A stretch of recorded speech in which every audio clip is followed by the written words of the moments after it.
Hi everybody, Mittierim here with another kind of random video.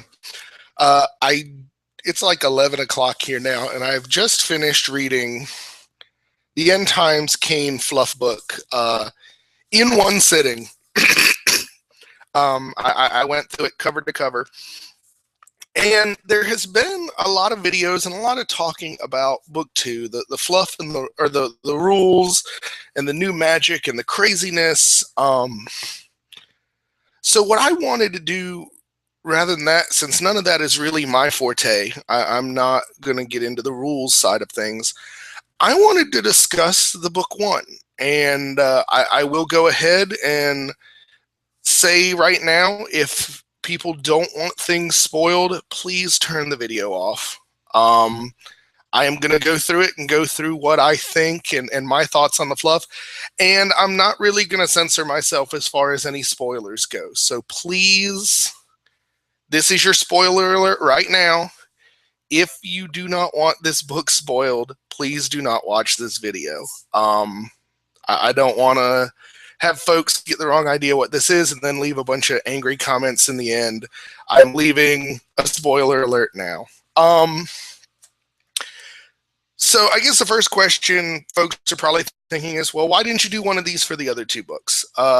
Mainly because it seems like folks kind of had an idea, or at least enough of these were available where folks knew what was going on. This one being such a limited release and selling out so quickly, I wanted to kind of share my thoughts. I also thought this was it's probably my favorite. Nagash was really amazing. This one comes into a very close second. So first, I want to go ahead and give some understandings. I don't play Wood Elves, High Elves, or Dark Elves. I, in fact, have not really read any of their books, just kind of some occasional glances. And the only thing I really know about the elf fluff is just kind of general overview stuff that it interacts with the other armies and that sort of thing. So I'm sure there's a lot of named characters in there. But that's actually the one thing I want to show off first. One of the things that I thought was really neat in this one, and I don't remember it being in the first two, is they actually give, I don't know if you can see this, Heroes of the End Times. Because a lot of this book deals with kind of different personalities within the three Elven armies, and they have very similar names. But it's nice because they go not only and show you a map of Othuan like the other books did, but it actually goes into talking about who the main players are. And I think that's pretty awesome because for somebody like me who doesn't really know many of the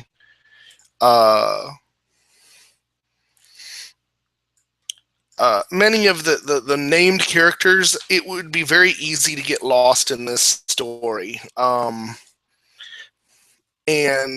that I thought was a neat thing. The other thing it goes into is the Elven gods. And I don't know how much they spell this out in the three elf books, but it is brutally important to understand the gods of the elves, because they are way, way involved in everything that's going on in this book. So it gives you a bump of all of the gods and just kind of talks to who they are, so it can help you keep it straight. So again, just like Glotkin, this book takes place basically concurrently with Nagash. So all of these books are happening all at the same time. Which I definitely think it's now kind of upping the ante as far as the end times. When you think of all this stuff happening one after another, it's like, okay, well, that's handleable. But when you pile all of this stuff on at once, it's pretty heavy duty, and you can see kind of why everybody is saying things are screwed. But ultimately, the big thought on everybody's mind seems to be why the hell are the High Elves and the Dark Elves working together? That would never happen. It's totally BS in the fluff. There's no reason. It's just mechanical. Blah blah blah blah blah blah blah.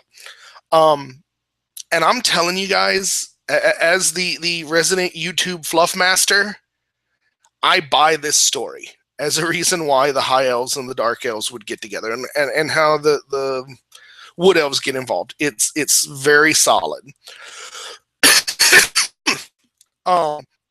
Basically, to kind of give you an overview of the sort of points that are going on, the current Phoenix King is gone. While all of this horrible stuff is happening, the demons are attacking, the end times are coming, and so it leaves Tyrion to kind of handle everything. And obviously, he is being looked on as the only hope for his people, so it's a stressful job. And he definitely is getting some pressure from that. But on top of that, it's revealed, and I think it was revealed in Nagash, that he is actually the lover of the Ever Queen, and that her daughter, which was thought to be the daughter of the Phoenix King, is actually his daughter. So it goes really deep into how he's very concerned for them, and that's really starting to take over things. At the same time, you get Teclis, who is basically manipulating everything from behind the scenes. We already know from the Nagash book that he's interacting with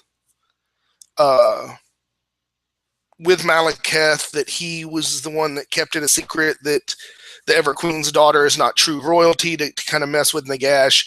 But his role as master manipulator just gets cranked absolutely up to 11 in this book. And so basically you find out that while this is all going on and Tyrion is kind of starting to crack under the pressure, the demons and warriors of chaos are assaulting the Dark Elf country, Nagaroth, and the Dark Elves are losing bad. So through Malekith's own sort of desire to rule Uthwan, plus some pressing from Teclis, the Dark Elves basically decide, screw it, Chaos can have Nagaroth, and they burn all their cities down and leave, basically to assault Uthwan. With the exception of Hellebrand, who stays in Harkonneth, just because she likes killing dudes, and there are already dudes here to kill. Why go on a boat to kill more dudes? So that was a little strange motivation. It's one of the only real weak ones I saw. But ultimately, this sort of clash is sort of the Dark Elves are now going to Ulthuan because excuse me, because they have no real other choice. It's either go to Ulthuan and take it over, or die to demons and warriors of chaos. So they decide to go. On the other hand, Tyrion, who is basically at his breaking point, finds out that his daughter dies, is sacrificed in Nagash, and finds out that Teclis is behind it all. So he's betrayed, and he basically snaps and just throws himself into this war. So Malekith shows up, the High Elves start fighting him, and Tyrion is just getting more and more nuts. And he eventually decides that the only way to stop Malekith and to win this war is for him to go and pick up Widowmaker, which is the Sword of Khaine. For those of you that don't know it, it was the sword that Nerion was corrupted by and corrupted the entirety of the Elven people. So that's kind of what the initial conflict that you're getting into. And of course, once Malekith gets to Ulthuan, he realizes he needs the sword too. So that's what the whole part of this is it's a race to see who. You do find like, and I think the thing that I like the most is that there's a lot of little bits of information sprinkled out through this first part. First of all, they do finally come out. I know the Lady of the Lake appeared in the last book, Glotkin, so we know that she's actually a god. They finally spell out in this who she is. She is actually Lilith, the goddess of the moon, dreams, and prophecy, who appears to the Bretonnians and to the elves. Like, she's got two different forms she takes. Ladriel, the goddess of mists and wanderers, and it's that guise that she appears to the Bretonnians to as the Lady of the Lake. And so little stuff like that, it kind of gives you ideas of. It goes into kind of into detail on several of the named characters that I recognize. Like Malice Darkblade has a huge part in the early battles leading into the first part of the claiming the Widowmaker. And the Dragon Prince Imric is a huge player throughout the whole book. It really goes into him quite a bit. And he is, I don't want to give too many spoilers away. I'm not going to sit here and read the book for folks. But it does a good job at going into the motivations of the characters. And it really does explain why Imric would believe Teclis and would choose to go against the rest of Ulthuan and join Malekith. And there's a lot of that. The funniest part is there's so many good characterizations in here. There's a lot of small minor characters that they bring up to add sort of extra sort of sub-stories and subplots and stuff. And they do a great job filling those characters in and making them real characters, making them believable. There's even like once Tyrion claimed, obviously Tyrion eventually claimed taken over by Khaine, and you find out that Marathi joins him because she believes that he's actually the reborn form of Anurian, who she's still in love with. So there's a lot of stuff there going on. But there's like this whole other little subplot that comes up with two of the people that serve him, a wizardess named Adrana and a captain of the old Phoenix King's bodyguards named Corhill. And they like work to try and betray him and try and steal Widowmaker. And it's a great plot and great story ideas and fluff ideas. And they really do a good job at fluffing those characters out. But the reason I say it's kind of funny is that the one character I really don't think they fluff out very well throughout the whole thing is Malekith. To me, because the way the Dark Elves have kind of been written as this cartoony, oh, we're just evil for evil, it's not giving them a lot of ways to make Malekith better. They do... Basically, it's kind of funny because they do explain why he was Assyrian's choice to become the king, but it was basically his fault that he got his ass burned up in the flames because he wasn't strong enough. So at some point, Teclis takes him back in and is just like, here, be stronger now or we're all kind of screwed. And so that's how he becomes the Phoenix King. He goes back after several battles, and folks are starting to realize that basically that Tyrion is nuts. He ends up going back through the flames and becoming the king. But if you guys were sad about Glotkin not having enough character depth of named characters, Khaine's definitely going to cheer you up. Just to give a quick rundown of the death total, let's see, Tyrion obviously dies. Teclis dies, though it's at the very end, and it's one of those like you don't see the body, so you're not sure. I'm trying to think who others are known. Marathi ends up dying. Lokir Fellheart buys it. Malice Darkblade, Talaris Dreadbringer, Orion from the Wood Elves, Ariel from the Wood Elves. I think Druthu too. But that was kind of an intense scene, and I don't quite remember it right. But there's definitely a lot of deaths, and like I said, for the most part, you've got that kind of same great writing and evocative combats that were in Nagash that I felt was kind of lacking in Glotkin.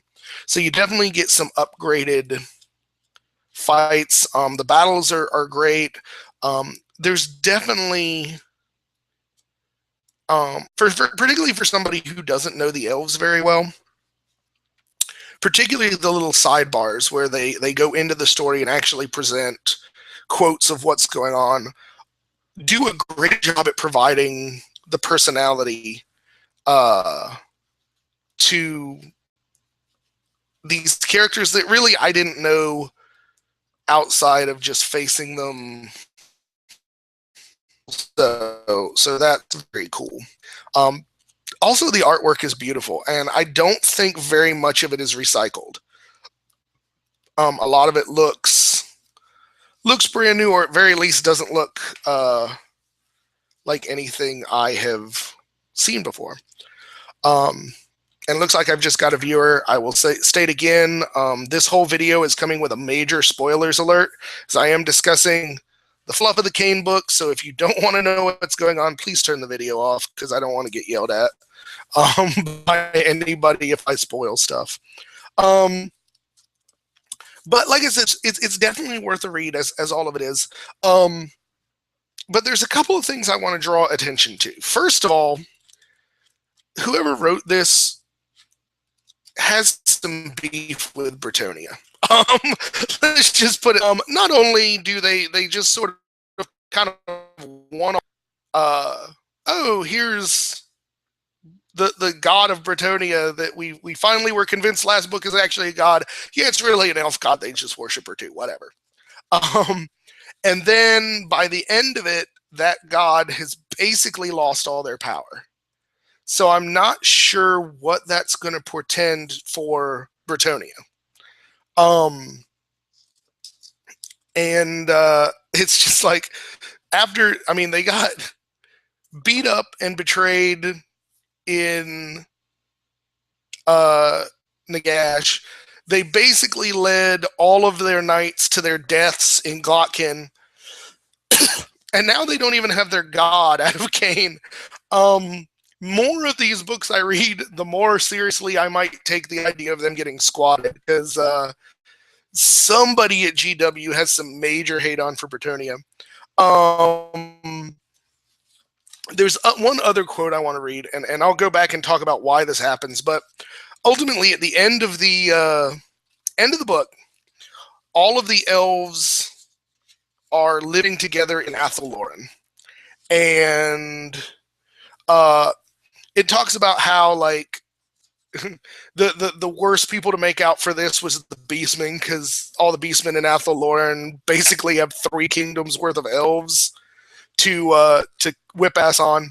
But it goes through these little parts about how each of the elven groups is handling the change. And the Dark Elf one, I have to read, because it's so funny how easily they accepted it. But okay, so I'll just read this little part. Now they saw that Malekith had delivered them to a new realm where their caprices could be easily indulged, and they were well content. Forbidden by Malekith to prey upon those who lived within Athelloren, the Dark Elves raided deep into the shattered remains of Bretonnia, slaking their cruel passions on human blood. God, poor Bretonnia. Not only have you killed most of their knights, you've killed their god now, and now you've parked dark elves right next door to spend all their time raiding and plundering the country. Somebody just has some serious hate on for Bretonnia. But that's really not the big thing I wanted to talk about. There's a lot of good stuff in it. I highly recommend the book. But I know one of the things that has been a issue recently is folks have been concerned about where this is going in the future and whether this is going to be the new Fluff, whether End Times is going to turn into 9th edition. And I have said I don't think so. And one of the things that this book does is it gives GW an out. They have built in and basically openly discussed it now, talking about their reset button so that they can go back to a normal world after this. And just to give the details of it, it's a line that's been flowing from Nagash. If you recall, in Nagash, there was the group of elves that tried to go after and rescue the Everchild before she was sacrificed to Nagash. Obviously, that failed because Nagash came back. But one of those elves captured. So this book brings up that elf is still captive in Manfred von Karstein's castle. And Lilith, the goddess of the moon, comes to visit her. And the girl's freaking out. She's turning real pale. She's like seeing hallucinations. She's hearing voices, stuff like that. And it explains that the reason for that is that with Nagash having stolen the dark magic, or the undead magic, and death, that he basically killed the elvish god of the dead too. And this girl has now become sort of the new elvish god of the dead. And so Lilith basically teaches the girl how to force feed herself elven souls. So as these souls are dying, she's getting all the ones Slaanesh doesn't get, and she's gaining power. And what they do with this power is they build a haven that the dark gods can't get to. And you may wonder, well, why the hell are they building some haven if the dark elves can't get to? Whatever. The final page in the book is a conversation between Araloth, who's one of the elven characters in this book, and Lilith, the god. Now, Araloth has been Lilith's lover, so he's worked with her very closely. And he explains to her that he and she and this new goddess of death have built a haven. It says, one built by Aerith Calls, that's the old god of the dead, inheritor, and defended from the dark gods by the spirits of Bretonnia's greatest knights. It is my last gift to you. And of course he's like, well, I can't leave because you said everybody else is going to get punked. Why should I get to go free? And she reveals to him that they have had a daughter together, and the daughter is within this haven, and he needs her to, or needs him to go in there and raise her. And he's like, well, why do this? And her response is basically telling him to step through the waterfall. She says, step through the waterfall, Lilith begged. In the world beyond, you can nurture a new realm, and our daughter will one day scatter the seeds of life. With an effort, Araloth focused on her words. How can you be sure of that? Because it is a cycle, Lilith replied. A creator rises from the darkness, and life follows him. His family quarrels, blows are exchanged, and the dark gods pour in through the wounds. The world, once so vibrant, collapses under the weight of chaos, but its glory can live forever as long as one remains to remember it. So between this and an earlier vision that Araloth has where he sees his face on Essurian, the elf god, it seems to play into like almost the Norse idea of Ragnarok and the new world being built from the old, like after it's destroyed. So I see this as their get out of jail free card. If Games Workshop decides not to go with this fluff and not to continue with this fluff, they're already building themselves a way to essentially hit the reset button. They really, a lot of this book deals with the importance of sort of cycles and how things come full circle and stuff. And so for them to be so open about this particular bit of fluff and talking about this cycle, I think really shows their hand that this fluff is not intending to last. They're building themselves a way out. I mean, I may be wrong and I may be reading too much into this, but I read the whole thing tonight, this idea of cycles and history repeating itself and blah, blah, blah, is a major theme throughout this entire book, which only gets funnier when you think that all of this is basically the same cycle of the Storm of Chaos stuff that the campaign that happened before.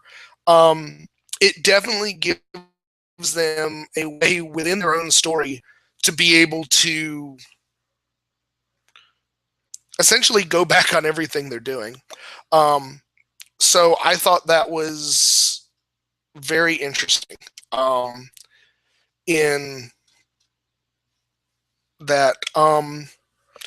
But so that's just kind of my thoughts on generally how it ends. One of the other things that kind of explains the new magic system, because I know everybody is like freaking out about the new magic system, and the question is, well, why is everyone lore masters and blah, blah, blah, blah, blah. That is sort of explained. Basically, to end up taking down Tyrion, Teclis has to break apart the great vortex that controlled and funneled away magic from the world.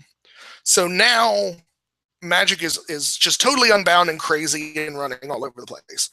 But the winds of magic themselves are now in individuals. Like the Ever Queen becomes the avatar of the wind of life. Malekith becomes the avatar of the wind of shadow. Teclis like puts the wind of light in his staff before the end, but he doesn't seem to take it on himself. But the part I thought was really funny when it talks about that is it actually might explain why Karl Franz became Shazam. And it talks about okay. I just want to read this because I got to go word for word on this one. With an effort, Teclis bent his will upon Aesir, the wind of heavens. This too broke free from the anchor spells and grounded itself somewhere within the empire of man. Yet its loss did not dismay Teclis as the others had. In that contact, his mind sensed an intelligence at work in Aesir's essence. The presence was familiar yet alien, and for a moment, Teclis was struck with wonder. So it basically makes it sound like it's not really Sigmar that Karl Franz has been ascended by, but actually the Aesir, the wind of heaven. So I thought that was kind of interesting to tie it in. And I'm actually really interested to see where the others go, because the wind of beasts, the wind of fire, and the wind of metal all disappear. They break out before Teclis can get a hold of them, so they're going to go, as he explains it, seek out sort of avatars of their own. So it sounds like to me we're at least getting 3 more uber-powered characters in some of the other books. 1 out of beast, 1 out of fire, 1 out of metal. Which is pretty crazy, because it seems like the getting one of these wins is the fastest way to make it to a level 5 mage. Because Nagash is that way, the Ever Queen is that way as the avatar of life. But so the idea is, the reason why within the fluff that everybody's lore masters now is that the only reason that there was that sort of the building of learning magic in the way it does now is because of the vortex funneling it away. Magic is no longer easily accessible with the vortex active, and so you have to learn how to do it and become more powerful. With the vortex gone, the winds are just kicking around however they want to, so there's a lot of power there, but it's untrustworthy because it's in no sort of grid or handleable means. So that's kind of my thoughts on that. I don't really want to go on too long about this. I just wanted to go ahead and get my first thoughts out, start some conversation on this book in a different vein than maybe the woe is us mechanical side of it, because I think there's some excellent fluff here. There's definitely some good ideas, and I tell you, I never had an interest in elves before. This book makes me want to make a combined elf army, which is pretty interesting because neither of the other two books really succeeded in that. Like, I read Nagash, and it was awesome, but it didn't fill me with a great desire to go out and buy a bunch of Tomb King stuff for my vampires. And Glotkin, I was unimpressed with in general. But Khaine, it was well written. There's good stories in it, and there's enough fluff there that I think it would be awesome to build an army just based on some of the stuff that goes in there. Not that I have the money or the time to throw together another army, but I think that's ultimately a sign, in my opinion, of what wins. If the book is engaging and you read it and it makes you actually want to build that list, then it's awesome. I only hope when they finally get around to like book 9 of the End Times, whenever they get to it, and they decide to deal with the ogres, that it will be written as well as the Khaine book fluff has been. So I think that's about it. That's kind of my thoughts are. Excellent book. I would rate it 4.5 out of 5 stars. I think it could get up to that 5-star rating if they had spent a little bit more time making Malekith something other than just a kind of flat douchebag. But I think, strangely enough, all of the other characters make up for it. And it's saying a lot because one of the other main players in here is Teclis, and I always thought he was lamer than all get out, and with the characterization that they give him, it's enough to invoke pity for me. And if you've ever had your tail whooped by Teclis, and you'll understand what I mean, it's awful hard to feel pity for that guy. And this book definitely succeeds in that. So definitely go ahead. If you get the opportunity to pick up the paperback one, read it. It's definitely a good read. And if you guys have any questions, comments, anything you want to talk about, we can definitely do it in the comments below. I know I love having conversations about this, and I know not everybody has access to the book, so if there's any specific stuff you guys want to know, feel free to let me know, and I'll do what I can to solve your solve your sense of curiosity. But just wanted to get this in while it was fresh in my brain right after having read it. So hope you guys enjoyed it, and I will catch you on the next video. Bye.